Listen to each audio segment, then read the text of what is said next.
আলহামদুলিল্লাহ নাহমাদুহু ওয়া নাস্তাঈনুহু ওয়া নাস্তাগফিরুহু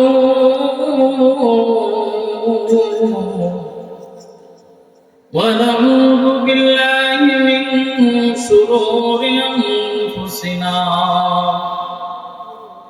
ওয়া মিন সাইয়্যাতি আ'মালিনা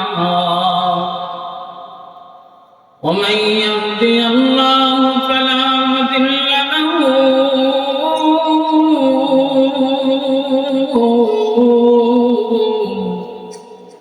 ومن يضلله فلا هادي له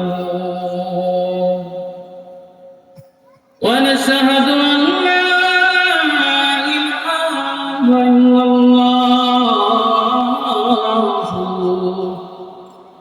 وحده لا شريك له ونشهد أن سيدنا وسندنا وحبيبنا وطبيبنا وطبيب قلوبنا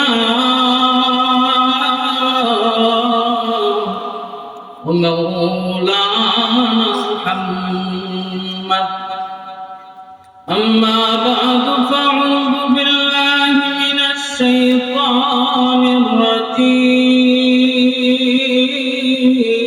الرجيم بسم الله الرحمن الرحيم ولقد كرمنا بني آدم وحملناهم في البر والبحر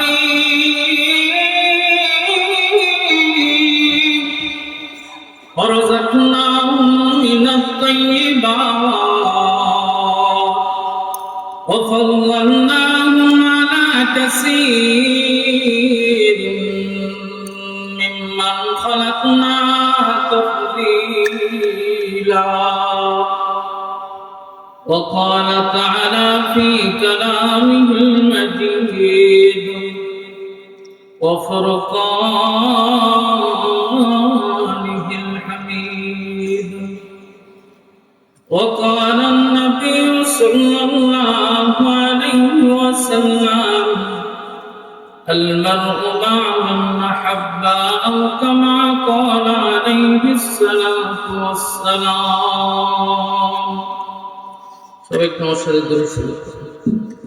اللهم صل على محمد وعلى آل محمد এতগুলো মানুষের এই আওয়াজ জোরে পড়েন اللهم صل على محمد وعلى آل محمد كما صليت على إبراهيم وعلى آل إبراهيم إنك حميد مجيد اللهم بارك على محمد وعلى آل محمد كما باركت على إبراهيم وعلى آل إبراهيم إنك حميد مجيد بلغ الهدى بكماله كشف الدجى بجماله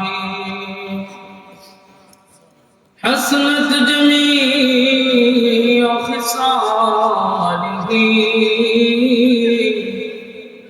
صلوا عليه وآله جس دل میں تو نہیں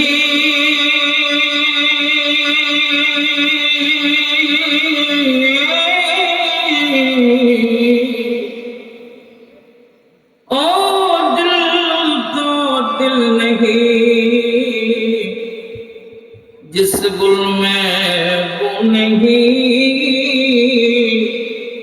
ओ गुल तो गुल नहीं जिंदगी तोर जैन फक दिया सुनरा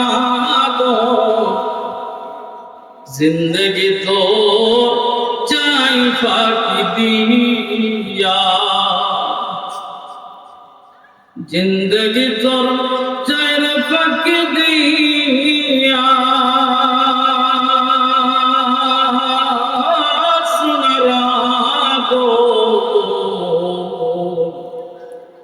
जिंदगी तो चाय फाकी दिया।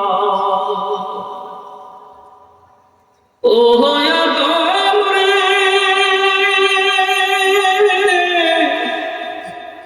কামিনীরও কোলেতে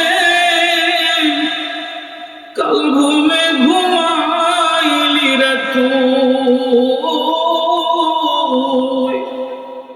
সারা নিশি কাটাইলি মন ঘুমায়া ঘুমায়া, সোনার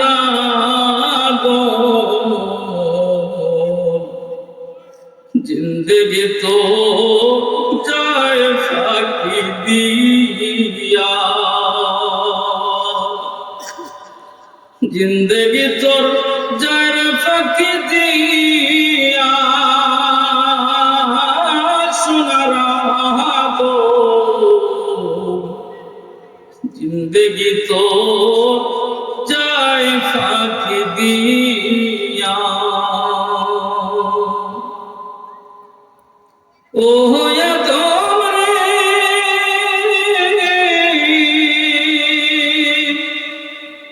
পাকিল তোর চুল দাড়ি,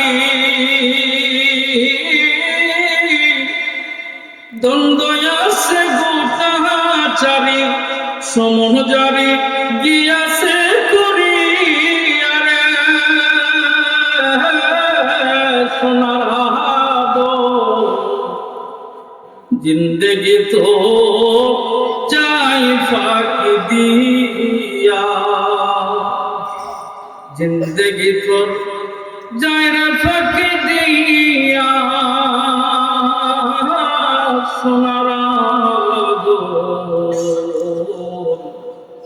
जिंदगी तो जाय फाकी दिया।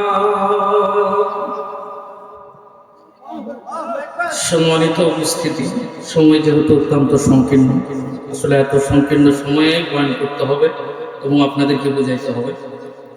আল্লাহ পাক আগে আমাকে তৌফিক দান করুক, এই জন্য আমার তৌফিক ইল্লা বিল্লাহ। আজকে আমাদের খেতলাল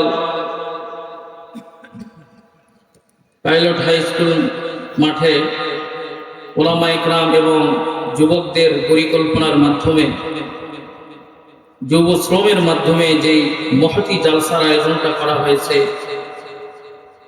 আপনারা এই মহতি জালসায় বসতে পারছেন, এই জন্য মহান রব্বে করিমের দরবারে সকলের আগে শুকরিয়া আদায় করি আলহামদুলিল্লাহ।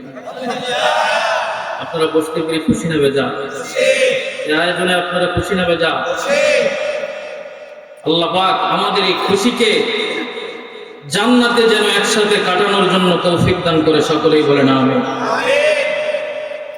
এবং সেই সাথে আকা ইনামদার তাজদারে মদিনা আহমদ মুস্তাফা সরওয়ারে কায়নাতের উপরে আমরা সকলেই দরুদে দিল দিয়ে দরুদ করব, সবাই বলুন সাল্লাল্লাহু আলাইহি ওয়াসাল্লাম। যেহেতু এখানে উপমা টানার কোনো সময় নেই, এজন্য আমরা সরাসরি আলোচনার ভিতরে চলে গেলাম। আল্লাহ রাব্বুল আলামিন, আমি যে আয়াতটা তেলাওয়াত করছি, এখানে আল্লাহ পাক ওয়ালাকাদ কাররামনা বানি আদম, আল্লাহ রাব্বুল আমি আল্লাহ রাব্বুল আলামিন পৃথিবীর ভিতরে যত মানুষ সৃষ্টি করেছি, যত প্রাণীকুল সৃষ্টি করেছি, আমি আল্লাহ রাব্বুল আলামিন বনি আদমকে সবচেয়ে বেশি সম্মানিত বলে আমি আল্লাহ রাব্বুল আলামিন ঘোষণা করে দিয়েছি। খুশি না মজা? আল্লাহ রাব্বুল আলামিন ডাক দেয়া বলেন ওয়ালাকাদ কাররামনা বানি আদম, বনি আদম টেনশনের কোনো কারণ নাই, চিন্তার কোনো কারণ নাই। আমি আল্লাহ রাব্বুল আলামিন যত মাখলুকাত দুনিয়ার ভিতরে বানায় রাখছি, সবচেয়ে তোমার আমি আল্লাহ রাব্বুল আলামিন দামি মাখলুকাত বানায় রাখছি। এরপরে আল্লাহ রাব্বুল আলামিন ডাক দিয়া বলেন ওয়া হামালনাহুম ফিল বাররি ওয়াল বাহরি, আমি আল্লাহ রাব্বুল আলামিন গোলাম জমিনে চলাফেরা করার জন্য বিভিন্ন যানবাহনের ব্যবস্থাপনা করে রাখছি। সুবহানাল্লাহ। আল্লাহ রাব্বুল আলামিন যদি যানবাহনের ব্যবস্থা না দিত তাহলে একজন মানুষ আরেক জায়গায় যাইতে সময়ের প্রয়োজন হইতো না। এই জায়গা থেকে যদি আমি বগুড়া যাইতে চাই লম্বা সময়ের প্রয়োজন। দিনের শুরু থেকে শুরু করে যদি আমি সন্ধ্যা পর্যন্ত দৌড়ে থাকি তারপরে হয়তো বগুড়া পর্যন্ত আমার মতো মানুষ বুঝতে পারবে কিনা সন্দেহ আছে না? কিন্তু আল্লাহ রাব্বুল আলামিন ডাক দিলেন, আমি যুগের সাথে মানুষের দিমাগের পরিবর্তন করে দিয়েছি, মানুষের জেহেনের ভিতরে পরিবর্তন দিয়ে দিয়েছি। মালিক রব্বানা ডাক দিয়া বলেন, সময় চেঞ্জ হবে, মানুষের চরিত্র চেঞ্জ হয়ে যাবে, মানুষের দিমাগের চেঞ্জ হয়ে যাবে। এক সময় তোমরা ঘোড়া নিয়ে সওয়ার করতা, এক সময় রিকশা নিয়ে তোমরা চলাফেরা করতা, এক সময় সাইকেল নিয়ে তোমরা চলাফেরা করতা। আমি আল্লাহ রাব্বুল আলামিন ইনসানের ভিতরে এমন দিমাগ দিয়া দিলাম, এমন চিন্তা দিয়া দিলাম, আমি আল্লাহ রাব্বুল আলামিন এমন বুদ্ধি দিয়া দিলাম, যে বুদ্ধি দ্বারা ইনসান এত সুন্দর সুন্দর মেশিন বানায়া তোমার এক জায়গা থেকে আরেক যাওয়ার মধ্যে ব্যবস্থাপনা করে দিয়েছে। ওয়া হামালনাহুম ফিল বাররি ওয়াল বাহরি, আল্লাহ রাব্বুল আলামিন ডাক দিয়া বলেন, শুধু যে আমি জমিনে চলাফেরার জন্য তোমাদের ব্যবস্থাপনা করেছি তা নয়, বান্দা একটু নজর করে দেখো, আমি আল্লাহ রাব্বুল আলামিন সমুদ্রের ভিতরে তুমি লোহাটারে ভাসাইছো। মনে কইরো না যে তুমি নিজের ক্ষমতায় ভাসাইছো, আমি আল্লাহ রাব্বুল আলামিন তোমার ক্ষমতা দিছি বিদায় তুমি ভাসাইতে পারছো। আমি আল্লাহ রাব্বুল আলামিন তোমার বুদ্ধি দিলাম, বান্দা তুমি নৌকা বানাও। আমি আল্লাহ রাব্বুল আলামিন তোমার বুদ্ধি দিলাম, বান্দা তুমি জাহাজ বানাও। আমি আল্লাহ রাব্বুল আলামিন তোমার বুদ্ধি দিলাম, বান্দা তুমি জাহাজটা বানাইবা, এমন ভাবে বানাইবা যেভাবে বানাইলে জাহাজটা ডুববে না। এই বুদ্ধি কে দিছে? দুনিয়ার মানুষের মাথায় এই বুদ্ধি আসছে কোন জায়গা থেকে? আল্লাহ পাকের পক্ষ থেকে। আল্লাহ যদি বুদ্ধি না দিত, দুনিয়ার মানুষের ক্ষমতা আছে যে এরকম একটা জাহাজ বানাবে, লোহা দিয়া বানাবে, সেই জাহাজ আবার নদীর উপরে ভাসতে থাকবে, এমন ক্ষমতা কারো আছে? তাহলে ভাষায় কে? আল্লাহ রাব্বুল আলামিন। এরপরে আল্লাহ রাব্বুল আলামিন ডাক দিয়া বলেন, ওয়ারাযাকনাহুম মিনাত তাইয়্যিবাত, আল্লাহ রাব্বুল আলামিন ডাক দিয়া বলেন, বান্দারে শুধু যে জমিনে চলবা, নদীতে চলবা, খাওয়া লাগবে না, খাওয়ার দরকার আছে না নাই? আল্লাহ রাব্বুল আলামিন বলবে শুধু যে দুনিয়ায় চলবা আর ফিরবা এমন নয়, দুনিয়ায় বাঁচতে হলে তো খাবারের প্রয়োজন। আল্লাহ রাব্বুল আলামিন ডাক দিয়া বলে, বান্দা তোমাকে দুনিয়ায় শুধু চলাফেরা নয়, আমি আল্লাহ রাব্বুল আলামিন তোমার রিজিকের ভিতরে উত্তম রিজিকের ব্যবস্থা আমি আল্লাহ রাব্বুল আলামিন করেছি। সুবহানাল্লাহ। সুবহানাল্লাহর আওয়াজ একটু আস্তে, বেজার নাকি? আল্লাহ যে এত সুন্দর রিজিকের ব্যবস্থা করছে, আপনার কি বেজার? যদি খুশি হয়ে থাকেন আরো জোরে সুবহানাল্লাহ বলেন সুবহানাল্লাহ। ওয়াফাদদালনাহুম আলা কাসীরিন মিম্মান খালাকনা তাফসীলা। এই আয়াতের ভিতরে আল্লাহ রাব্বুল আলামিন শেষের দিকে এত সুন্দর একটা কথা বলেছেন বান্দার জন্য। বান্দার টেনশনের কোনো কারণ নাই, চিন্তার কোনো কারণ নাই। আল্লাহ রাব্বুল আলামিন ডাক দেয়া বলতেছেন, ও গোলাম, আমি যে তোমাকে মানুষ বানাইলাম, উত্তম বানাইলাম, শুধু এতটুকু নয়, আমি আল্লাহ রাব্বুল আলামিন তোমাকে দুনিয়াতে চলাফেরার জন্য তোমার সমুদ্রে চলার ব্যবস্থা করে দিলাম, জমিনে চলার ব্যবস্থা করে দিলাম, খাবারের ভিতরে উত্তম রিজিকের ব্যবস্থাপনা আমি আল্লাহ রাব্বুল আলামিন করলাম। ওয়াফাদদালনাহুম, আমি আল্লাহ রাব্বুল আলামিন আলা কাসীরিন মিম্মান খালাকনা তাফযীলা, অধিকাংশের উপরে তোমাদেরকে উত্তম বানায় দিছি, তোমাদেরকে উত্তম বানায় দিছি। এখন আসেন আলোচনা। প্রথম আল্লাহ রাব্বুল আলামিন যে আমাদেরকে বললেন, বান্দা তোমাকে আমি কি করছি? সমস্ত বনি আদমদের থেকে কি করছি? শ্রেষ্ঠ। যত মাখলুকাত আমি আল্লাহ রাব্বুল আলামিন বানাইছি, সবচেয়ে শ্রেষ্ঠ কে? বনি আদম। এই আদম জাতি হলো সবচেয়ে শ্রেষ্ঠ জাতি। কিভাবে?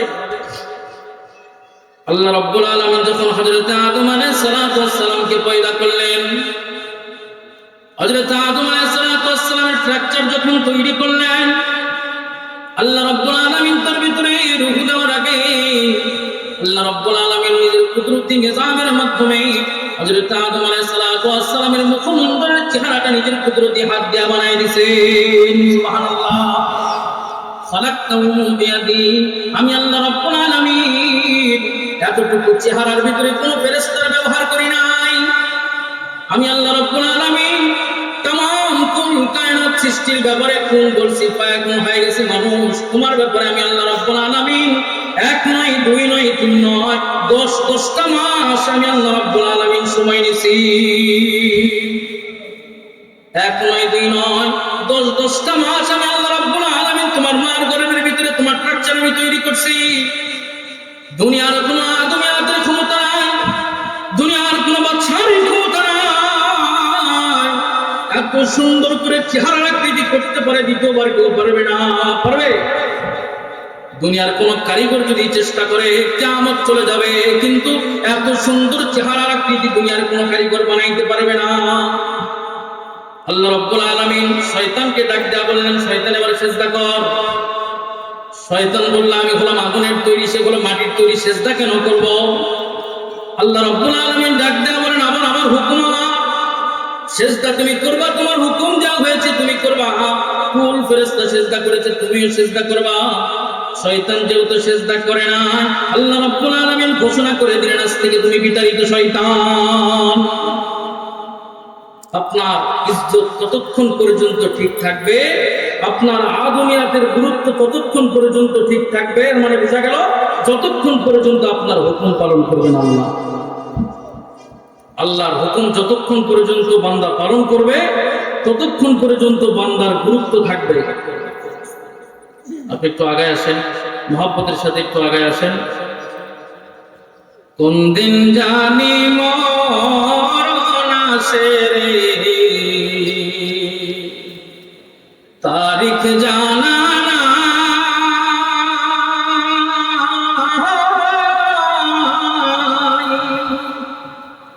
কোন দিন জানি মরণ আসে রে, তারিখ জানা নাই।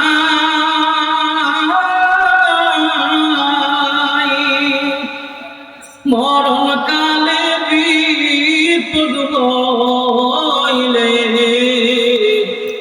আপনার দিদার চাই রাসূল, ওরে জীবন গুনাই গুনাই গেছে। সামনে আসেন, আগে আসেন, একটু আগে আসেন, জিজ্ঞেস করতে করতে লা ইলাহা ইল্লাল্লাহ, লা ইলাহা ইল্লাল্লাহ। আরো আগে আসেন, আরো আগে আসেন, একটু বসুন। ও ভাইরা আমার, বাইরের ভাইরা ভিতরে আসেন, ভিতরে আসেন।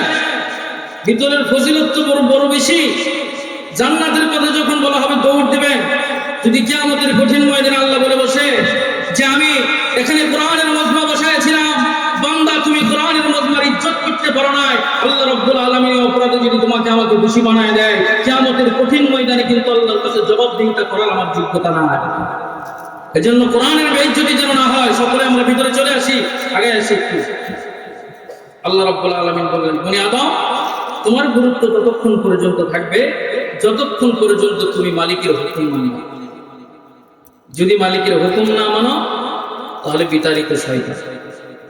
মানুষ দুনিয়াতে আসার পরে দুই ধরনের ইবাদত করতে পারে, একটা হলো মাওলা পাকের ইবাদত, আর একটা হলো বিতাড়িত শয়তানের ইবাদত।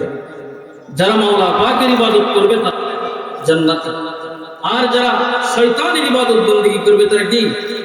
জাহান্নামী। এখন আপনার আমার জন্য গুরুত্বপূর্ণ বিষয়, আমি যে মাওলার হুকুম মানব, মানার জন্য সর্বপ্রথম নম্বর পন্থা আমার ভিতর কি আসতে হবে? মনে রাখবেন, শয়তান কিন্তু আপনার আমার মধ্যে এত মূর্খ ছিল না। মূর্খ ছিল? আপনার আমার মধ্যে এত মূর্খ কিন্তু শয়তান ছিল না। আল্লাহ রাব্বুল আলামিন তাকে এই পরিমাণ ইলম দান করেছিলেন। আল্লাহ পাক মালায়েকাতুল ফেরেশতা, ফেরেশতাদের সরদার বানায় দিয়েছেন ইলমের কারণে। ইলমের ভিতরে তার তারাক্কি বহুত অনেক বেশি ছিল, আমলের ভিতরে তারাক্কি অনেক বেশি ছিল, যার কারণে আল্লাহ রাব্বুল আলামিন শয়তানকে সমস্ত ফেরেশতার সরদার বানায় দিয়েছিলেন। ইলম যতই থাক, আমল যতই থাক না কেন, বেয়াদব মাহরুমে গাছটাকে ফজলে রব, বেয়াদব সর্বদা আল্লাহ রাব্বুল আলামিনের নিকটে বেয়াদব হবে। আল্লাহর কাছে পছন্দনীয় হইতে হলে আদবওয়ালা হইতে হবে, চরিত্রবান হইতে হবে। বেয়াদব মাহরুমে গাছটাকে ফজলে রব, বেয়াদব সর্বদা আল্লাহ রাব্বুল আলামিন ফজল আর করম থেকে মাহরুম। এজন্য শয়তান যখন অহংকার এনেছে, বেয়াদবি করেছে, আল্লাহ রাব্বুল আলামিন কুল কায়নাতের দুশমন বানায় দিয়েছে না দেয় নাই? মানুষ তুমি যদি তাকব্বুরি করো, বেয়াদবি করো, আল্লাহ রাব্বুল আলামিন কুল কায়নাতের দুশমন তোমারও বানায় দিবে। অন্তরের ভিতরে যদি অহংকার আনো, আজকে আমেরিকার দিকে তাকায় দেখো, লাল চামড়ার দরেরা হাজার চেষ্টা করে আগুন লিভাইতে পারে না। এই লাল চামড়ার দলেরা আমার ফিলিস্তিনি ভাইকে মারার জন্য তারা বলেছিল কোন প্রকারের কোন চুক্তি চলবে না, বিনা চুক্তিতে তাদেরকে দুনিয়া থেকে উদ্ধার করে দাও। আল্লাহ রাব্বুল আলামিন ডাক্কা বললেন, দাঁড়াও, একটু দাঁড়াও, দুনিয়াতে যার কেউ নাই, আমি আল্লাহ রাব্বুল আলামিন তার রব্বে কারীম। ওরে দুনিয়াতে যার বন্ধু নাই, আমি আল্লাহ রাব্বুল আলামিন তার জন্য রহমাতাল লিল আলামিন বানায় পাঠায় দিয়েছি। টেনশন করার কোনো কারণ নাই। ও ফিলিস্তিনি ভাইরা আমার, তোমার চোখের সামনে তোমার বাপ চলে যাবে, তোমার চোখের সামনে তোমার মা চলে যাবে, চিন্তার কোনো কারণ নাই। দুনিয়া থেকে বিদায় হওয়ার পরে আল্লাহ রাব্বুল আলামিন তাদের জন্য জান্নাতের ব্যবস্থা করবেন। দুনিয়া থেকে বিদায় হবে, আল্লাহ রাব্বুল আলামিন তাদের জন্য জান্নাতের ব্যবস্থা করে রাখছে। আমেরিকা তুমি যতই চেষ্টা করো না কেন, বাংলার জমিনকে যদি তুমি মনে করো দুর্বল, তুমি যদি মনে করো মুসলমান দুর্বল, আফগানিস্তান দুর্বল, আফগানিস্তানের ঘটনা আমি আপনাদের সামনে ছোট্ট একটা উপমা বলবো, এত তাড়াতাড়ি বয়ান করা যাবে না। তারপরেও আমার বয়ান আমাকে শরীর সময় পর্যন্ত নিয়ে যায়, শেষ পর্যন্ত দেখতে হবে। ছোট্ট একটা ঘটনা বলি আপনাদের সামনে। আফগানিস্তানের যুবকরা যখন এমন অবস্থায় চলে গিয়েছিল, শেষ পর্যন্ত তাদের কাছে যুদ্ধ করার মতো কোনো অস্ত্র ছিল না।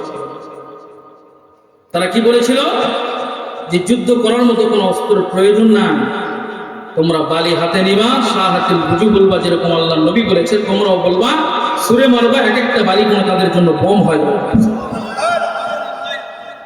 तकबीर की आवाज से दुनिया को झुका दे, बोलन, तकबीर की आवाज से दुनिया को झुका दे, हम मिल्लत की हिफाजत के लिए जान भी दे दे। আমরা মুসলমান জাতি, আমরা তাকবীরের আওয়াজে দুনিয়া ঝুঁকায় দিতে পারি। মুসলমান তাকবীরের আওয়াজ দিলে আল্লাহু আকবার, কাফিরের কলিজা কেঁপে যাবে।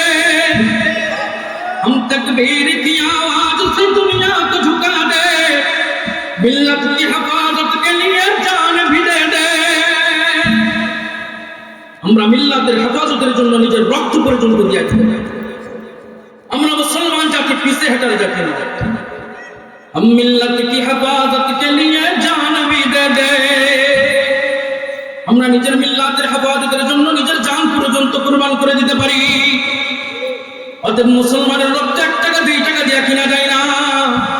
মুশরিকদের রক্ত 5 টাকার একটা 4 বিনিময়ে কিনা যায়, কিন্তু ইমানদারের রক্ত 5 টাকার 4 বিনিময়ে তুমি কিনতে পারবে না।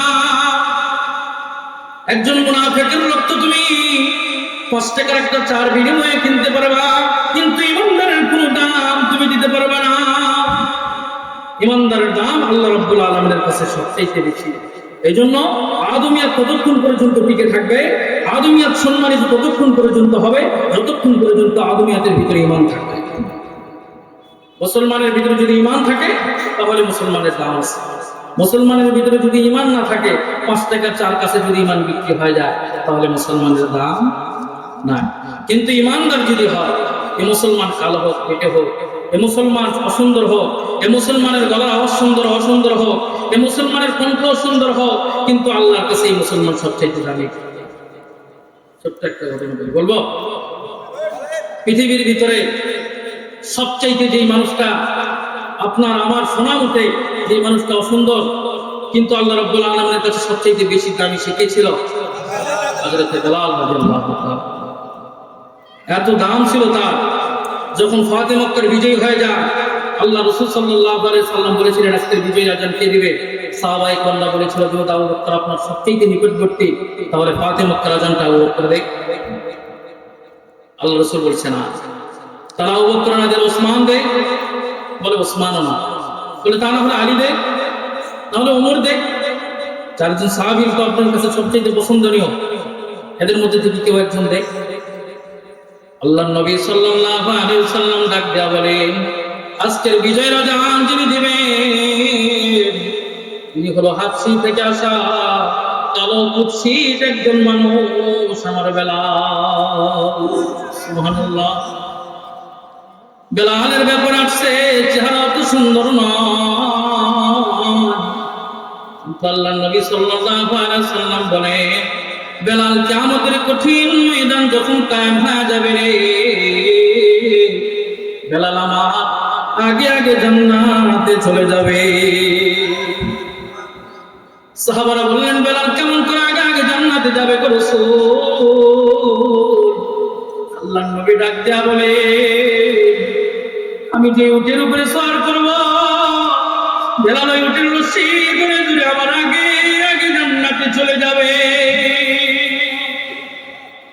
বেলালের ব্যাপারে আসছে, আল্লাহর নবীর দরবারে বেলালের ব্যাপারে চলে আসছে মুনাফিকের দলেরা।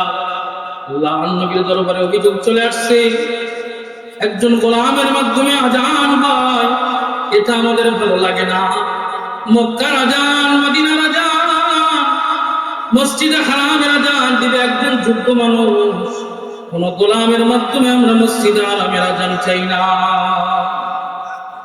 আল্লাহ রাসূল তো বুঝতে পারছে এরা সাধারণ কোন মুসলমান ভাইরা হলো মুনাফিক মার্কা মুসলমান। আল্লাহ নবী ডাক দেয়া বলছে, কি কারণে তোমরা বেলালকে চাও না আমার একটু বলো। তারা ডাক দেয়া বলছে, অভিযোগ একটা, সেটা হলো বেলালের জিহ্বা একটু ছোট, বেলাল ঠিকমতো সহি এবং শুদ্ধভাবে উচ্চারণ করতে পারে না। বলে আরেকটা কি দোষ বলো? আরেকটা দোষ হলো বেলালের চেহারা সুন্দর নয়, বেলালের কণ্ঠের আওয়াজ তেমন সুন্দর নয়, বেলাল উচ্চারণ সুন্দর করতে পারে না। দ্বিতীয় নাম্বার, বেলাল হলো হাবশী গোলাম, এই গোলামের আওয়াজ আমরা আজান শুনতে চাই না। আল্লাহ নবী ডাক দেয়া বললেন, বেলালের আওয়াজে তোমরা আজান শুনবা না, তাহলে তোমাদের ভিতর থেকে কেউ একজন আজান দিয়া দিও আজকে ফজরে। মুনাফিকদের ভিতর থেকে একজন ফজর আজান দেয়া দিছে, আজান তো দেয়া দিছে ঠিক, সবে সাদেক হয় না, সূর্য ওঠে না। এবার মুনাফিকদের অন্তরের ভিতরে চিন্তা ঢুকে গেছে, ব্যাপার কি? এখন থেকে প্রায় 2-3 ঘন্টা আগে আজান হয়ে গেছে, সূর্য ওঠে না, কারণ কি? সমস্ত মুনাফিক সহকারে সাহাবায়ে কেরাম আল্লাহ নবীর দরবারে চলে গেছে, যা দেখে আল্লাহ নবী সিজদায় পড়ে গেছে। নজর করে দেখতেছে রাসূলের চোখ বেয়ে বেয়ে পানি পড়ে। ডাক দেয়া বলেন, কান্দেন কেন? আল্লাহ রাসূল ডাক দেয়া বলে, আজকে আসমানে সূর্য ওঠে নাই, না জানি যদি কিয়ামত হয়ে যায়।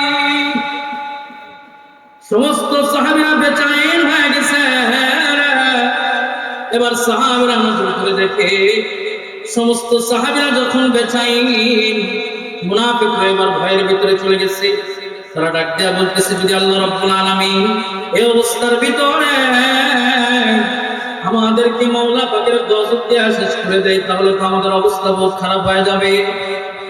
এ সময় যদি কিয়ামত চলে আসে, মাফ পাওয়ার মতো সুযোগ নাই।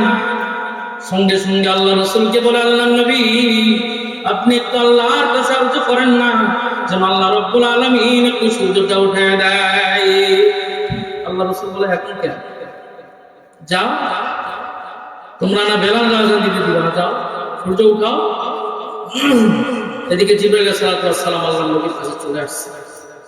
আল্লাহ রাসূলকে গিয়ে বলতেছে, রাসূল প্রতিদিন ফজরের আযান আসমান পর্যন্ত চলে যায়, আজকে ফজরের আযান আমার মাওলায়ে কারীম শুনতে পারে নাই, সূর্য ওঠে না। আজকে ফজরের আযান আমার মাওলায়ে কারীমের কানে পৌঁছে না, এইজন্য আমার মাওলায়ে কারীম সূর্য উঠায় না। আল্লাহ নবী ডাক দেয়া বলেন, ও সাহাবীরা রে, তোমরা তো বলছিলে আমার বেলাল আযান দিতে দিবা না, তো আল্লাহ রাব্বুল আলামিন আসমান থেকে ফরমান পাঠিয়ে দিয়েছে আমার বেলালের জন্য। বেলাল আযান দেয় না, আল্লাহ রাব্বুল আলামিনের কানেও আযান পড়ে নাই। বেলাল আযান দেয়, সমস্ত ফেরেশতার কানে আযান পৌঁছে যায়। বেলাল আযান দেয়, আল্লাহ রাব্বুল আলামিনের কুদরতি কানে আযান পৌঁছে যায়। বেলাল আযান দেয় না, আল্লাহ রাব্বুল আলামিনের কুদরতি কানে আযান পৌঁছে নাই, এজন্য আল্লাহ রাব্বুল আলামিন সূর্য উঠায় নাই। আল্লাহর নবী বেলালকে ডাক দেয়া বলেন, ও বেলাল আযান দিয়া দাও রে, বেলাল আযান দিয়া দাও। হযরত বেলাল আযান দিয়া দিছে, সঙ্গে সঙ্গে বেলা 12টার সূর্য উঠে গেছে। সুবহানাল্লাহ। এজন্য আল্লাহ রাব্বুল আলামিন চেহারা দেখে বিবেচনা করবে না, আল্লাহ রাব্বুল আলামিন শরীর দিকে বিবেচনা করবে না, টাকাওয়ালা দিকে বিবেচনা করবে না, ধন সম্পদওয়ালা দিকে বিবেচনা করবে না। আল্লাহ রাব্বুল আলামিন বিবেচনা করবে আপনার আমার ঈমান আর আমল দেখে। এই জন্য নিজের আদমিয়াতকে টিকে রাখার জন্য একমাত্র রাস্তা হলো আল্লাহ রাব্বুল আলামিনের গোলামি করা। আল্লাহর গোলামি ছাড়া দ্বিতীয় কোনো রাস্তা নাই। ও দোকানওয়ালা ভাই,